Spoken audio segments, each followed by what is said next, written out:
एक बार भगवान के 3 भक्तों ने भगवान को प्रसन्न करने के लिए बहुत तपस्या की। कठोर तपस्या जिसको बोलते हैं। और वो तपस्या क्यों कर रहे थे? क्योंकि एक जो है वो जिस जगह पर रहता था वो जगह उसको पसंद नहीं थी, इसलिए परेशान था। दूसरा इसलिए परेशान था क्योंकि वो जिन लोगों के बीच में रहता था वो लोग उसे पसंद नहीं करते थे, तो वो चाहता था कि उसके आसपास के लोग बदल जाए। और तीसरा अपनी लाइफ की परिस्थितियों से परेशान था। उसे लगता था कि ये सिचुएशंस मेरी लाइफ में नहीं होनी चाहिए। इस जिन सरकमस्टेंसेस में घिरा हुआ हूँ ये नहीं होना चाहिए। तो तीनों दोस्त थे। तीनों ने सलाह मशविरा किया कि भगवान की कठोर तपस्या की जाए तो भगवान प्रसन्न हो जाते हैं और फिर वरदान देते हैं, तो हम तीनों तपस्या करेंगे। तीनों लग गए अपने काम पर। दिन रात, सुबह शाम, ऐसा कोई प्रहर नहीं होता था, कोई घड़ी नहीं होती थी जब वो भगवान को जोर से ना पुकार रहे हो। जब भगवान को इतनी जोर से याद किया गया तो भगवान को भी उनके समक्ष प्रकट होना पड़ा। तो तीनों ने अपनी समस्याएं बता दी, लोग, परिस्थितियां, जगह। तो भगवान ने उन्हें एक इजी सॉल्यूशन बताया कि तुम तीनों जो है अपनी अपनी सिचुएशन बदल लो। एक को जगह बदलनी है, एक को परिस्थिति बदलनी है, एक को लोगों से छुटकारा चाहिए, तो तुम लोग एक्सचेंज क्यों नहीं कर लेते? तो तीनों ही एक दूसरे की समस्याओं से अच्छी तरह वाकिफ थे, तो तीनों ने मना कर दिया।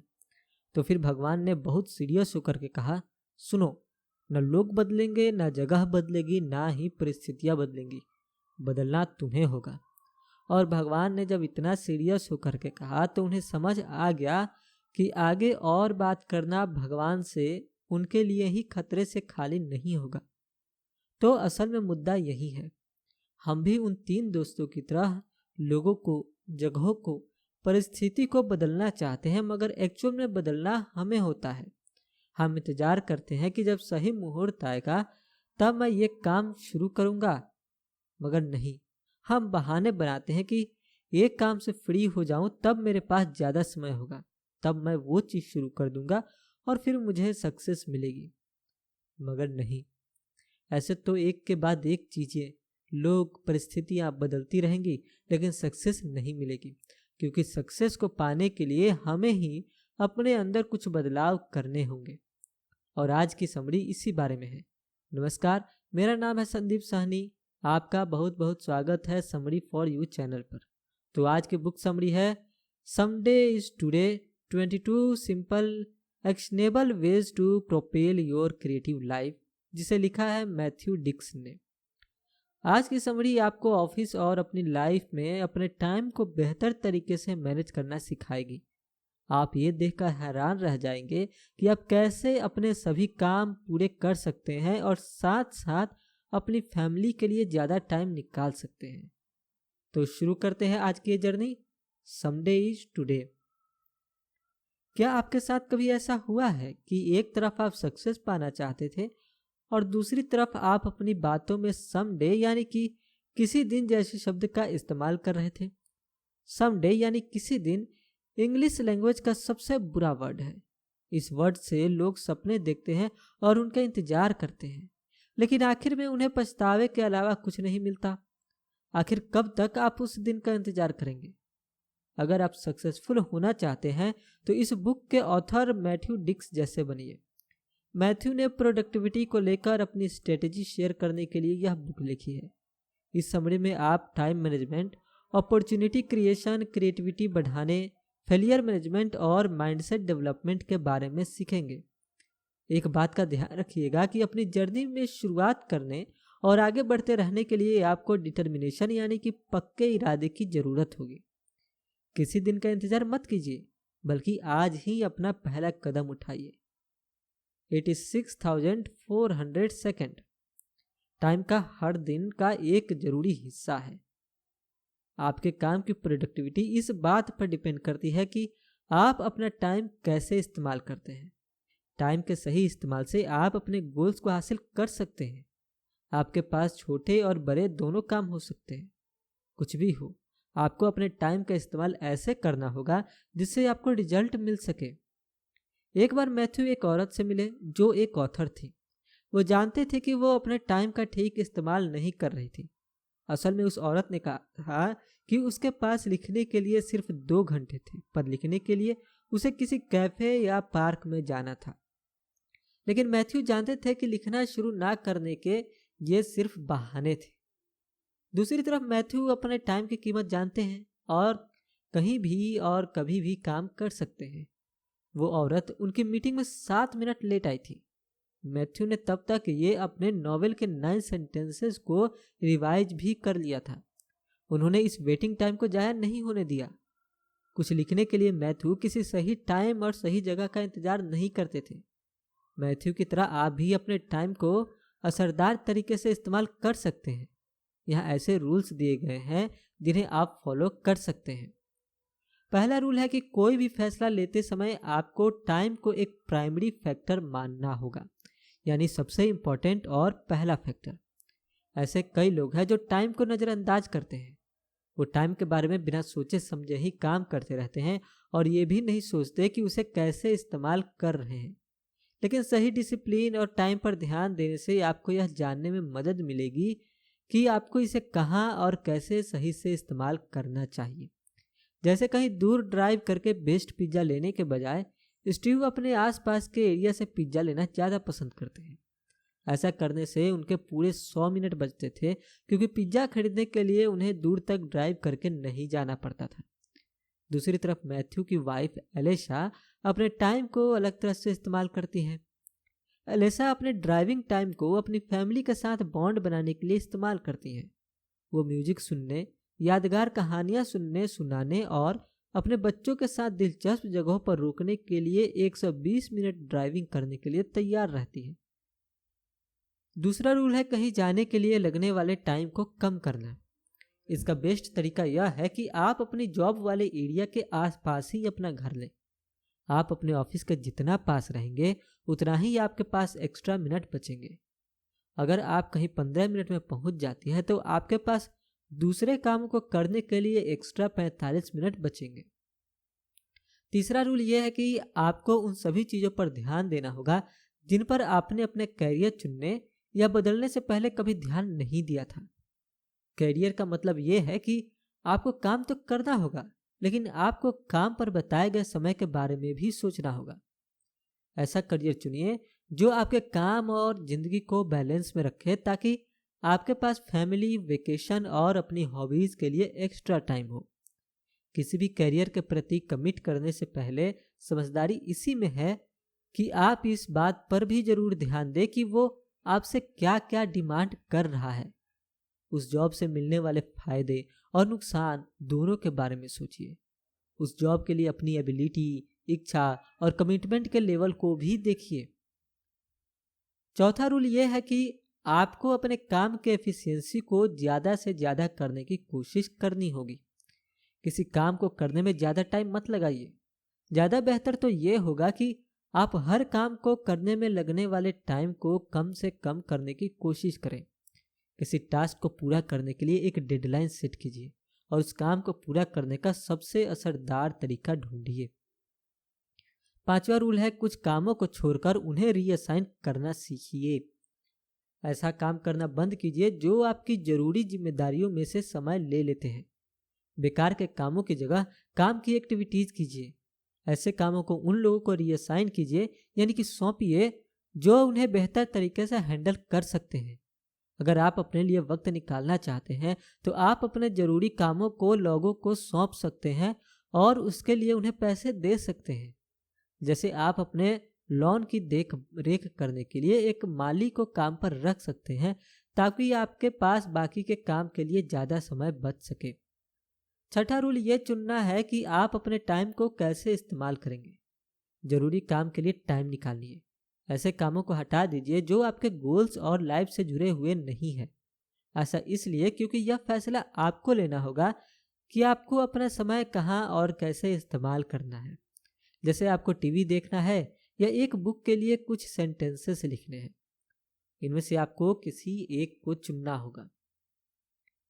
आखिर में सातवां रूल है उस टाइम को सेट करना जो रोज के रूटीन के काम और टाइम पास करने वाले कामों पर लगता है। अपने लाइफ स्टाइल के हिसाब से अपना टाइम बचाइए। जब भी मुमकिन हो चीज़ों को जल्दी करने की कोशिश कीजिए। मुश्किल काम करने पर पहले फोकस कीजिए ताकि आप ज़्यादा काम कर सकें। लेकिन अपने सपनों को पूरा करने के साथ साथ ज़िंदगी जीना भी मत भूलिए। टाइम की इम्पोर्टेंस को तो हमने पहले भी बहुत बार समझा है, लेकिन इस चैप्टर में बहुत अच्छे तरीके से समझाया गया। और अब इसके बाद बढ़ते हैं आगे नेक्स्ट चैप्टर की ओर, स्लीप करेक्टली। प्रोडक्टिविटी के लिए नींद भी बहुत ज़रूरी है। यह हेल्दी लाइफस्टाइल का एक ऐसा हिस्सा है जो आपको फिजिकली और मेंटली काम करने में मदद करता है। इसलिए आपको नींद को भी बहुत कीमती समझना चाहिए, क्योंकि आपको आराम की भी सख्त ज़रूरत होती है। पूरी नींद एंजॉय कीजिए और फिर पूरी एनर्जी के साथ उठिए। आपको पूरे दिन उसकी ज़रूरत पड़ेगी, लेकिन आपको अपने स्लीपिंग टाइम को भी लिमिट करना होगा और ये ध्यान रखना होगा कि आपको गहरी नींद मिले। अगर आपकी नींद पूरी नहीं होगी तो आप अगले दिन ऊँघते रहेंगे या दिन में सो जाएंगे। आइए नींद के बारे में जानते हैं और ये भी जानते हैं कि आप ठीक से पूरी नींद कैसे ले सकते हैं। आपकी नींद इस बात पर डिपेंड नहीं करती कि आप कितने बजे सोने गए और कितने बजे उठे, बल्कि इस बात पर डिपेंड करती है कि आप असल में कितनी देर सोए। मान लीजिए कि आप रात के 11 बजे सोने जाते हैं तो आपको तुरंत नींद नहीं आ जाएगी। कुछ देर तक आप इधर उधर करवटें लेंगे, अपने गैजेट्स का इस्तेमाल करेंगे, कोई बुक पढ़ लेंगे या फिर सोने से पहले टीवी देखेंगे। आप अपने सोने के रूटीन को बदल कर इसे बेहतर बना सकते हैं। रात को अच्छे से सोने के लिए यहाँ कुछ स्टेप्स दिए गए हैं। इन स्टेप्स में से कोई भी मिस नहीं होना चाहिए, वरना आपको क्वालिटी स्लीप के फायदे नहीं मिलेंगे। पहला, आपको एक स्लीप शेड्यूल यानी कि रूटीन फॉलो करना होगा। आपको रोज एक ही टाइम पर सोने जाना है और एक ही टाइम पर उठना है। अपने शेड्यूल को परमानेंट बनाइए और बिना किसी बहाने के ऐसे फॉलो कीजिए। आपको अपने स्लीप शेड्यूल को तब भी फॉलो करना है जब आप वीकेंड्स, हॉलीडे और वेकेशन पर हों। दूसरा, याद रखिए कि बेड सिर्फ सोने के लिए होता है। बेड पर सोने के अलावा और कोई काम ना करें। सोने से पहले कुछ पढ़ना, टीवी देखना या फ़ोन यूज करना भी बंद करें। अपनी बॉडी और माइंड को अपने शेड्यूल के हिसाब से सोना सिखाइए ताकि बिस्तर पर लेटते ही आपको नींद आ जाए। तीसरा, वाइट नॉइज को सुनिए। इसे वाइट नॉइज इसलिए कहा जाता है क्योंकि ये वाइट कलर की तरह है, जैसे सभी रंगों के मिश्रण से सफ़ेद धूप बन जाती है। ऐसे ही सभी फ्रीक्वेंसी को मिक्स करने से उसे वाइट नॉइज कहा जाता है। वाइट नॉइज का यूज अक्सर शोर को कम करने के लिए और छुपाने के लिए किया जाता है। तो यह वाइट नॉइज आपके ब्रेन को आवाज़ के जरिए ये सिग्नल भेजता है कि आपके सोने का वक्त हो गया है। ये आपको आपके आसपास हो रही आवाज़ों से डिस्टर्ब होने से भी बचाता है। इसे आप गहरी नींद ले पाएंगे क्योंकि आधी रात में आपकी नींद नहीं टूटेगी। समुद्र की लहरों की आवाज़ या फिर घास पर चलती हुई हवा की आवाज़ वाइट नॉइज के एग्जाम्पल है। आप इन्हें कम वॉल्यूम पर अपने स्पीकर पर भी सुन सकते हैं। चौथा, रिलैक्स कीजिए ताकि आप जल्दी सो पाएं। इधर उधर दौड़ती हुई अपनी सोच को खुद पर हावी मत होने दीजिए, क्योंकि आपको पूरी रात जगा कर रखेगा। इसके बजाय बेड पर जाने से पहले गर्म पानी से नहाकर या मेडिटेशन की मदद से अपने माइंड और बॉडी को रिलैक्स कीजिए। ये दो तरीके आपकी बॉडी से स्ट्रेस को धीरे धीरे निकालने में मदद करेंगे और आपके माइंड को रिलैक्स करेंगे। पांचवा, अपनी नींद को बेहतर बनाने के लिए एक्सरसाइज कीजिए। एक्सरसाइज स्ट्रेस को दूर करता है। बिना बहाना के रोज वर्कआउट कीजिए। ये आपकी लाइफ की क्वालिटी को भी बेहतर बनाएगा, क्योंकि इससे आपकी बॉडी में भरपूर एनर्जी होगी जो आपको पूरे दिन फिजिकली एक्टिव रखेगा।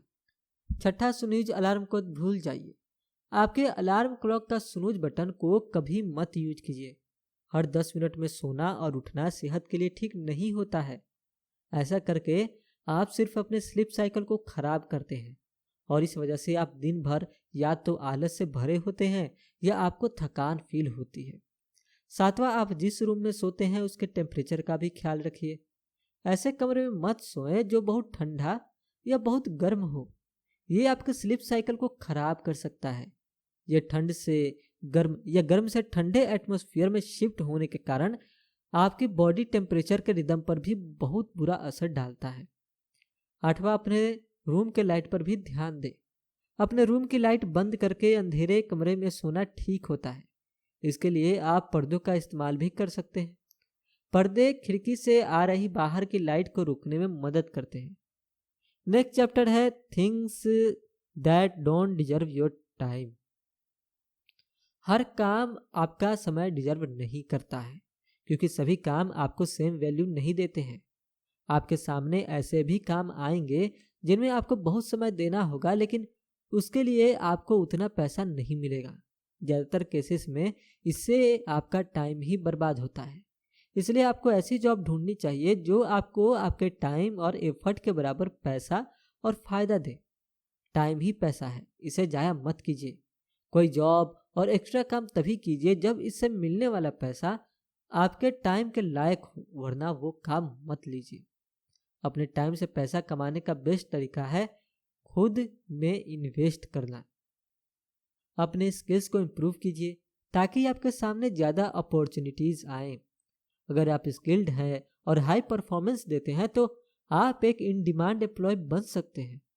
तब कंपनी भी आपको आपकी काबिलियत के हिसाब से पैसा देगी। इसलिए आपको अपने टाइम और एफर्ट की कीमत पता होनी चाहिए। अगर आपको लगता है कि आपके अंदर ज़्यादा हुनर है तो आप सैलरी बढ़ाने की मांग भी कर सकते हैं। इसलिए आपको ऐसी जॉब में अपना टाइम वेस्ट नहीं करना चाहिए जो आपको कम पैसा देती है लेकिन आपसे ज़्यादा काम करवाती है। जैसे जेफ न्यूज़पेपर बांटने के लिए रोज़ सुबह जल्दी उठकर काम पर निकल जाता है। कुछ भी हो जाए वो अपने काम करने से नहीं चूकता। चाहे गर्मी हो या सर्दी, बारिश हो या बर्फ पड़ रही हो, उसे इससे कोई फर्क नहीं पड़ता। जेफ जब बीमार होता है तब भी काम पर जाता है, लेकिन इसके बावजूद उसे इस मेहनत के लिए खास पैसा नहीं मिलता था। जो एफर्ट और टाइम वो अपने पड़ोस में पेपर बांटने में लगाता है उसके हिसाब से उसकी सैलरी ना के बराबर थी। टाइम वेस्ट करने वाला दूसरा फैक्टर है किसी चीज़ के बारे में बढ़ा चढ़ाकर बोलना। किसी फेमस बर्गर रेस्टोरेंट की लाइन में लगना समय की बर्बादी है। यह लोगों का उस बर्गर के बारे में बढ़ा चढ़ाकर बोलना ही था जिस वजह से आप उसमें इंटरेस्टेड हुए थे, लेकिन असल में वो बर्गर इतना खास नहीं था। बाद में आपको एहसास होता है कि आप वही प्रोडक्ट बिना लाइन में लगे भी तो खरीद सकते थे। आप उस बर्गर चैन के खुलने के कुछ हफ्तों के बाद भी तो वहां बर्गर से बर्गर खरीद सकते थे। इससे आपका टाइम भी बचेगा क्योंकि आपको अपना ऑर्डर 5 मिनट में मिल जाएगा। तीसरा है एक्टिव गेम्स। गेम्स खेलना भी समय की बर्बादी है। कैंडी क्रश या फ्लैपी बर्ड खेलने के लिए आप घंटों अपने फ़ोन से चिपके रहते हैं। इससे सिर्फ आपका अटेंशन और फोकस ही बर्बाद होता है और आपको बदले में मिलता कुछ नहीं है। कैंडी क्रश और फ्लैपी बर्ड जैसे गेम आपको दुनिया से अलग कर देते हैं। इन गेम्स की ऐसी लत लग जाती है कि आप सिर्फ खेलने में ही मगन हो जाते हैं। कहीं मौजूद होते हुए भी आप मौजूद नहीं होते क्योंकि आपका पूरा फोकस सिर्फ गेम पर होता है। आप अपने फ़ोन में इतना खो जाते हैं कि आप इस चीज़ पर ध्यान ही नहीं देते कि आपके आसपास क्या हो रहा है। इस बुरी आदत को बदलिए। अपने फ़ोन का इस्तेमाल प्रोडक्टिविटी के लिए कीजिए। अपने फ़ोन से सभी गेम्स डिलीट करके ई बुक्स डाउनलोड कीजिए। न्यूज़, आर्टिकल्स या जर्नल्स पढ़ने के लिए आप गूगल पर भी जा सकते हैं। आप अपने फ़ोन को भी प्रोडक्टिव कामों के लिए इस्तेमाल कर सकते हैं, जैसे उस पर ग्रोसरी लिस्ट बनाना, ईमेल का जवाब देना, अपना बैंक स्टेटमेंट देखना वगैरह। कोई ऐसा काम कीजिए जिससे आपको और ज़्यादा इन्फॉर्मेशन मिले। घंटों गेम्स खेलने से कहीं बेहतर ये है कि आप नई चीज़ें सीखें। आप बुक्स पढ़कर, स्टोरी लिखकर, नई लैंग्वेज सीखकर या पॉडकास्ट सुनकर भी एंजॉय कर सकते हैं। नेक्स्ट चैप्टर है से यस। लाइफ में मौके बहुत कम ही आते हैं। कभी अचानक से आपके सामने कोई दरवाज़ा खुल सकता है और आपको उस मौके को हाँ कहना पड़ेगा। डाउट होने के बावजूद उस चांस को हाथ से मत जाने दीजिए। अगर आपने तब उसे मना किया तो शायद दोबारा कोई आपका दरवाज़ा खटखटाने नहीं आएगा। मैथ्यू डिक्स को यह समझ आया कि अपॉर्चुनिटी को हाँ कहने से आपकी लाइफ पूरी तरह बदल सकती है और आपको ग्रो करने का मौका भी देती है।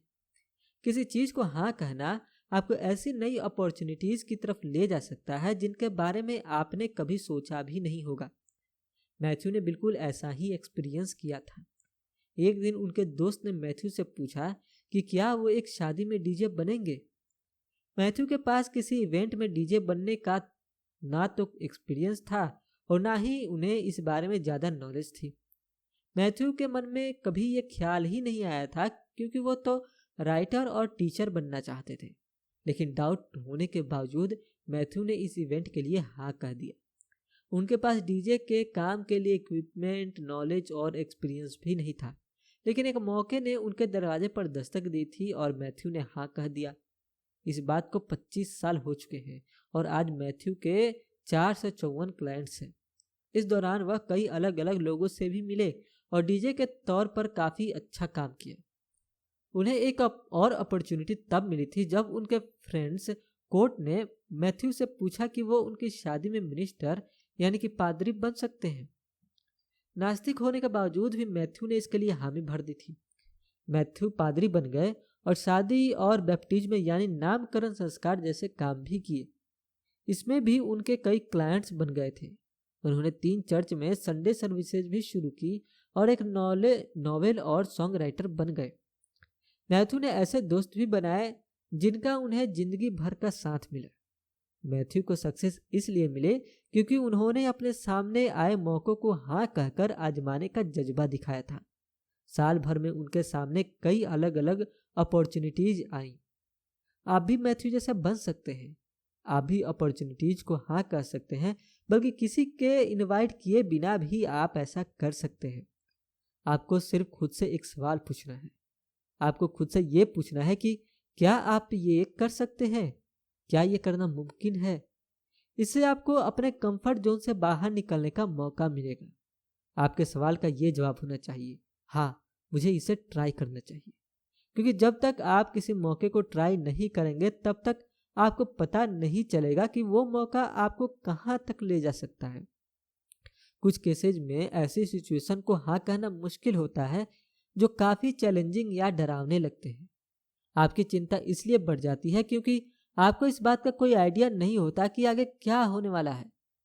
किसी अपॉर्चुनिटी को एक्सेप्ट करने का मतलब है रिस्क लेना, लेकिन आपको फिर भी कोशिश करनी चाहिए, क्योंकि आपको अपना बेस्ट यस तब मिलेगा जब आप सबसे मुश्किल यस को आजमाएंगे।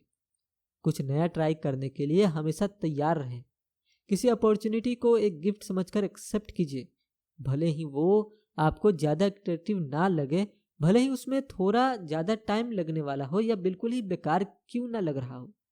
सीधा मना करने से बेहतर है कि आप उसे एक बार ट्राई तो करें। ये विश्वास रखिए कि आपको इस नए एक्सपीरियंस से कुछ ना कुछ सीखने को जरूर मिलेगा। हाँ कहने से शुरुआत कीजिए। कोई भी काम बिना एक्शन के मीनिंगलेस होता है। ऐसा होने से ये अपॉर्चुनिटीज आपके किसी काम नहीं आएगी। अगर आप एक्शन नहीं लेंगे तो ना ही कुछ सीखेंगे और ना ही आगे बढ़ेंगे। बिना शुरुआत किए आप फिनिश लाइन तक नहीं पहुंच सकते। तो शुरुआत करने का सही वक्त है आज, बल्कि अभी है, कल या फिर किसी और दिन नहीं। बस एक शुरुआत कीजिए, पर आपको रास्ते में कई अपॉर्चुनिटीज मिलेंगी। इससे कोई फर्क नहीं पड़ता कि आपका काम कितना परफेक्ट है। परफेक्शन के पीछे मत भागिए, क्योंकि आपको कभी नहीं पता कि आगे क्या होने वाला है। सिर्फ पॉजिटिव रहकर ये विश्वास कीजिए कि सब अच्छा होगा। इसी विश्वास के साथ बढ़ते हैं आगे नेक्स्ट चैप्टर की ओर, मेक्स टेरिबल थिंग्स। फेलियर भी एक प्रोग्रेस है। अगर आप कुछ नया ट्राई करने के लिए तैयार हैं तो आपको फेलियर का सामना करने के लिए भी तैयार रहना होगा। फेलियर आपको ग्रो करने का मौका देता है। जितना ज़्यादा फेल होंगे उतना ज़्यादा लेसन आप सीखेंगे। अगर आप फेल होते हैं तो आप फिर से शुरू करेंगे और तब तक करते रहेंगे जब तक आपको अपने गोल्स को पाने का ज़्यादा बेहतर तरीका नहीं मिल जाता। अपने फेलियर्स के बावजूद आगे बढ़ते रहने की आपकी एबिलिटी ही सक्सेस को पाने का इकलौता रास्ता है। यह प्रोसेस काफ़ी चैलेंजिंग होगा, लेकिन जब आप इससे सीखे हुए लेसन को एक्सेप्ट करते हुए आगे बढ़ेंगे तो आपका सारा दर्द और निराशा गायब होने लगेंगी। जब मैथ्यू डीजे बने थे तो उन्हें तुरंत सक्सेस नहीं मिली थी। उन्हें wedding music, wedding industry, DJ के इक्विपमेंट और इवेंट लाइटिंग के बारे में कुछ भी पता नहीं था। लेकिन मैथ्यू आगे बढ़कर प्रोग्रेस करते रहे। उन्होंने अपने दोस्त बेंजी के कहने पर वेडिंग डीजे बनकर इसकी शुरुआत की थी और फिर क्या था, वो आगे बढ़ते रहे। मैथ्यू और बेंजी ने डीजे के इक्विपमेंट खरीदे, लेकिन उनके पहले क्लाइंट की वेडिंग में उनका सेटअप कुछ खास नहीं रहा था। वहाँ फोटोग्राफर भी शिकायत कर रहा था कि कपल की वेडिंग फोटो में मैथ्यू बार बार आ रहे थे। जो गाने वो प्ले कर रहे थे उन्हें सुनकर लोगों को डांस करने का मन ही नहीं कर रहा था। मैथ्यू का पहला एक्सपीरियंस इतना अच्छा नहीं था। दूसरे गिग में भी उनसे कई गलतियां हुई। मैथ्यू और बेंजी ने स्पीकर्स को गलत तरीके से प्लग कर दिया था, गलत केबल का इस्तेमाल किया था और वो गानों को ठीक से प्ले नहीं कर पा रहे थे। उन्होंने वेडिंग में गलत एंट्रेंस सॉन्ग भी चला दिया था। इतने फेलियर्स के बावजूद वो वेडिंग डीजे बने रहे। मैथ्यू और बेंजी ने हार नहीं मानी। वो इंडस्ट्री में लोगों से एडवाइस लेकर सीखते रहे और काम करते रहे। मैथ्यू और बेंजी कोशिश करने, फेल होने और उसे सीखने के लिए तैयार थे। आपको भी मैथ्यू और बेंजी जैसा ही बनना होगा। फेल होने के लिए खुद को तैयार कीजिए। इस बात को मान लीजिए कि चीज़ों को ठीक करने से पहले आप गलतियां जरूर करेंगे। थोड़ा सब्र रखिए क्योंकि फिनिश लाइन तक पहुंचने में वक्त लगता है। बस शुरुआत कीजिए और अपना बेस्ट दीजिए। एक और बात याद रखें कि आपके फेलियर से दूसरों को कोई फर्क नहीं पड़ता। अगर आप किसी चीज़ में फेल होते हैं तो कोई भी उसे जिंदगी भर याद नहीं रखेगा। लोग उस बारे में सोचेंगे भी नहीं। जैसे माइकल जॉर्डन जब 9th स्टैंडर्ड में थे तो उन्हें बास्केटबॉल टीम से निकाल दिया गया था। माइकल को इसलिए हटाया गया था क्योंकि वो अच्छे प्लेयर नहीं थे। वो बॉल को अच्छे से शूट, ड्रिबल और डिफेंड नहीं कर पा रहे थे। लेकिन आज माइकल जॉर्डन को एक बेमिसाल प्लेयर माना जाता है जो बेहद पॉपुलर है क्योंकि उनके फेलियर ही उनके सक्सेस का फाउंडेशन बने। वॉल्ट डिज्नी को भी एक न्यूज़ पेपर राइटर की नौकरी से निकाल दिया गया था। इमेजिनेशन और क्रिएटिविटी की कमी की वजह से उनके आइडियाज को रिजेक्ट कर दिया गया था। डिज्नी के मिक्की माउस वाले आइडिया को भी बहुत बुरा बताया गया था, मगर डिज्नी ने लोगों की बातों पर ध्यान नहीं दिया। वो तब तक अपने आइडिया पर काम करते रहे जब तक वो उसमें अच्छे नहीं बन गए। जब भी आप नई चीज़ें शुरू करेंगे तो इस बात को मान लीजिए कि आप फेल हो सकते हैं। पहली कोशिश में कोई भी परफेक्ट नहीं होता। बस अपने काम में लगे रहिए और अपनी ट्रेनिंग पर फोकस कीजिए। अपने प्रोग्रेस को देखने के लिए सेल्फ असेसमेंट कीजिए। थोड़ा पीछे हटकर सिचुएशन को आंकिए।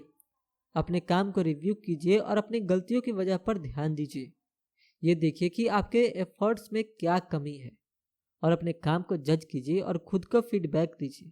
लेकिन फेल होने पर खुद को दोष मत दीजिए। आपको बस अपने काम को बेहतर बनाने पर फोकस करना है, इसके अलावा कुछ नहीं। नेक्स्ट चैप्टर है make something into something. Creative बनने से लाइफ में आपको ज़्यादा सक्सेस मिलती है। अपने आइडिया को सच्चाई में बदलना अपने गोल्स को पूरा करने का एक क्रिएटिव तरीका है। ये सब एक सिंपल से आइडिया से शुरू हो सकता है जो आपकी लाइफ में अपॉर्चुनिटीज के ऐसे दरवाजे खोलेगा जिनकी आपने कभी कल्पना भी नहीं की होगी। जब आप अपने आइडिया को सच्चाई बनाना शुरू करते हैं, प्रोग्रेस वहीं से शुरू हो जाती है। आप अपने आइडियाज को कलेक्ट करते हैं और फिर उन्हें बढ़ाकर उनसे नया कंटेंट बनाते हैं। आप रॉ मटेरियल से चीज़ें बना सकते हैं। छोटे आइडिया को एक बड़े आइडिया में बदल सकते हैं और अपने थॉट्स को एक क्रिएटिव आइडिया में तब्दील कर सकते हैं। आइडिया में बहुत ताकत होती है। जो भी आप करते हैं उसकी शुरुआत आपके ऑब्जर्वेशन, एक्सपीरियंस और दूसरों की स्टोरीज से मिलने वाले आइडिया से होती है। आप एक सिंपल सी चीज़ को एक्स्ट्रा ऑर्डिनरी बनाने का ख्वाब देखने लगते हैं। आप ऐसे तरीके ढूंढते हैं जो आपके आइडिया को दूसरों से अलग और हटकर बनाते हैं। आखिर में आपने अपने आइडिया को एक ऐसी चीज़ में बदल दिया जिसने आपके सपनों को सच कर दिखाने में मदद की। मैथ्यू डिक्स का एक्सपीरियंस इसका प्रूफ है। एक बार उन्होंने एक कॉमेडी क्लब को होस्ट किया और वो कहानी सुनाई जिसमें उन्होंने ये बताया कि उन्होंने अपने पिता को बचपन में कैसे इम्प्रेस करने की कोशिश की थी। मैथ्यू ने कहा कि वो और उनके भाई बहन एक game stay in a dryer for a longer period than you will win ये खेला करते थे। इसमें वो एक दूसरे को चैलेंज करते थे कि अंधेरे गर्म कमरे में कौन सबसे लंबा समय तक के लिए रह सकता है। अपने पिता के प्यार को पाने के लिए ऑडियंस को ये ट्रिक पसंद आया। कई महीनों बाद ऐसी कहानी को इसके ह्यूमर की वजह से एक ब्लॉग पोस्ट और एक मैगजीन में पब्लिश किया गया। इसी कहानी को थिएटर में भी दिखाया गया, एक रेडियो पोस्टकार्ड में प्ले किया गया, एक नॉवेल का स्टोरी लाइन भी बना और एक यूट्यूब चैनल पर पब्लिश भी किया गया। यानी जिस कहानी को मैथ्यू एक कॉमेडी शो में ऑडियंस के सामने लेकर आए थे वो अब दूसरे सोच का हिस्सा बन गया था। एक सिंपल से मजाक ने बहुत ही अपॉर्चुनिटीज के लिए दरवाजा खोल दिया था। क्रिएटिविटी का रिजल्ट बड़ा होता है। यह आपको कुछ नया बनाने, कंटेंट को एंजॉय करने, अपने ऑडियंस और अपने प्रॉफिट को बढ़ाने का मौका देता है। आपको सिर्फ नामुमकिन को मुमकिन कर दिखाना है। इसका मतलब आप अपनी इमेजिनेशन से भी परे जाकर इसे हकीकत में बदल देते हैं। अगर आप अपने आइडिया को बढ़ाएंगे और मेहनत करेंगे तो आपके गोल को पाने वाला आपका शुरुआती विजन अलग अलग तरह से आगे बढ़ने लगेगा। जैसे किसी नॉवेल के रिजेक्टेड आइडिया को थिएटर के प्ले, म्यूजिकल या मूवी स्क्रिप्ट के लिए यूज किया जा सकता है। एक नॉवेल के लिए अलग से स्टोरी लाइन बनाने के लिए आप उसमें दूसरी स्टोरी भी जोड़ सकते हैं। आप दूसरे क्लाइंट्स के लिए मार्केटिंग और एडवर्टाइजिंग कैंपेन में अपने स्किल का इस्तेमाल कर सकते हैं। अपने अगले कंटेंट और एक्टिविटीज के लिए आप अपने सभी एक्सपीरियंस को एक आइडिया की तरह इस्तेमाल कर सकते हैं। 10 बातों की एक बात अपने आइडिया को अलग अलग तरह से बदलकर आप अपनी पहचान भी बढ़ा सकते हैं।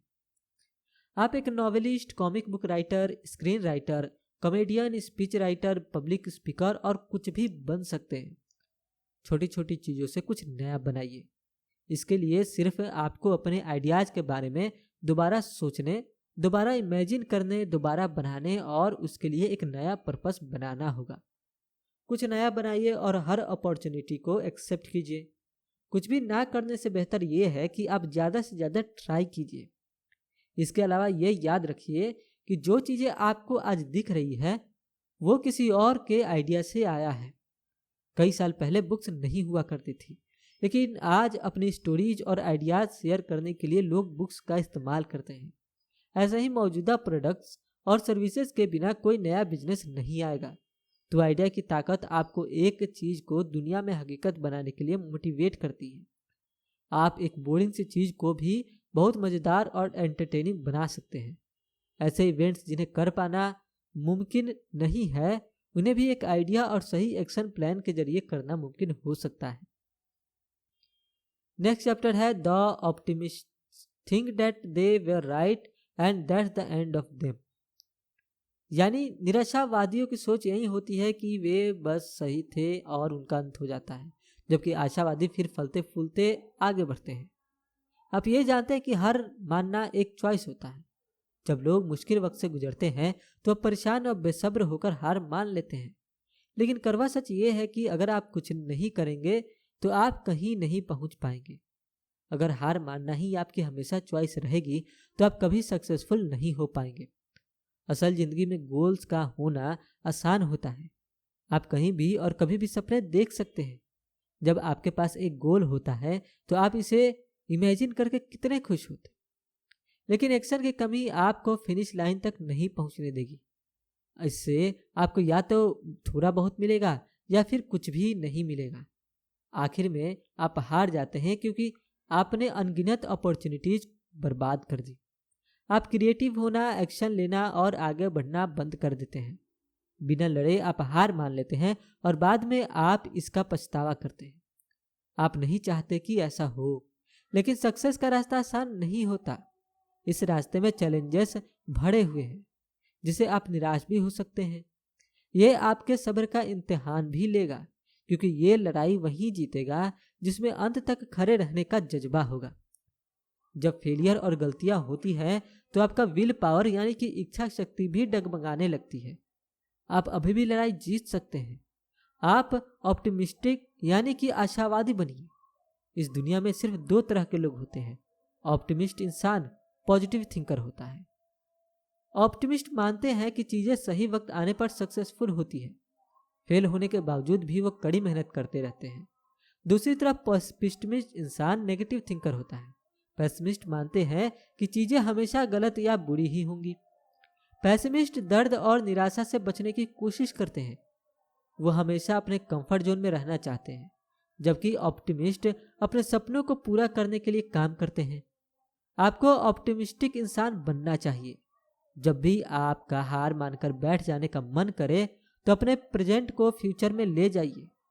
ऐसा करने का एक रास्ता है शिकायत करना बंद करें। गर्मियों के दिन थे। एक दिन मैथ्यू और उनके क्लासमेट्स को स्कूल में हद से ज़्यादा गर्मी लग रही थी। उनके टीचर भी गर्मी के बारे में शिकायत कर रहे थे, लेकिन मैथ्यू ने कहा कि स्कूल जल्द ही बंद होने वाला है। आज का गर्म मौसम आने वाले कुछ हफ्तों में पता ही नहीं चलेगा। इसके बजाय उन्होंने अपने सिलेबस को खत्म करने पर ध्यान देना चाहिए। इसलिए चीज़ों के बारे में शिकायत करने के बजाय बेहतर यही होगा कि आप ऐसी चीज़ पर फोकस कीजिए जो फ्यूचर में आपके लिए मायने रखती है। अगर कोई मुद्दा है इतना इम्पोर्टेंट नहीं है तो अपना टाइम जाया मत कीजिए। ये ध्यान रखिए कि प्रॉब्लम कोई भी हो वो टेम्परेरी होता है। कुछ केसेस में तो हम इन्हें भूल भी जाते हैं। कभी कभी प्रॉब्लम्स से डील करना आसान नहीं होता, वो काफ़ी चैलेंजिंग होती है क्योंकि आप नहीं जानते कि आप उन्हें कैसे सॉल्व करें। अगर आप पेसिमिस्ट हैं तो आप आसानी से हार मान लेंगे। एक पेसिमिस्टिक इंसान प्रॉब्लम से दूर भागता है क्योंकि उनसे नेगेटिव फीलिंग्स आती है, लेकिन एक ऑप्टिमिस्टिक इंसान प्रॉब्लम का सामना करता है, भले ही वह कितनी ही मुश्किल क्यों ना हो। अपने प्रेजेंट के फ्यूचर में ले जाने का कॉन्सेप्ट ऑप्टिमिस्टिक पर अप्लाई होता है। वो ऐसा मानते हैं कि आज का दिन अगले महीने का दिन है। अगर आज आपकी प्रॉब्लम के लिए परेशान है तो ऐसा सोचें कि आप पहले ही इस मुश्किल से निकल चुके हैं। मान लीजिए कि आप फ्यूचर में हैं। फ्यूचर के बारे में सोचने से आप कभी परेशान नहीं होंगे। ऐसा इसलिए है क्योंकि तब तक प्रॉब्लम खत्म हो चुकी होगी और आप पहले ही आगे बढ़ चुके होंगे।